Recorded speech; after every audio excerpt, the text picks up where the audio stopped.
तो दोस्तों, इतिहास रचा जा चुका है। 52 वर्ष के इंतजार के बाद अमेरिका में नासा ने फिर से अपना एक मून मिशन लॉन्च कर दिया गया है, जिसका नाम है आर्टेमिस 2, जिसमें 4 यात्री गए हैं साथ में।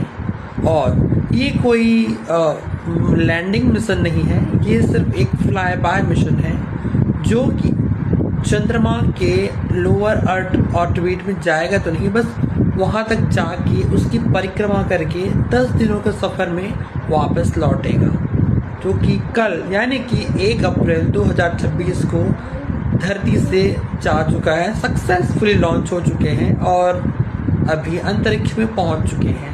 और धीरे धीरे वो चंद्रमा तक जाएंगे, एक चक्र ले आएंगे और अगले साल 2027 में आने वाली आर्टेमिस 3 के लिए कुछ जानकारी इकट्ठा करेंगे।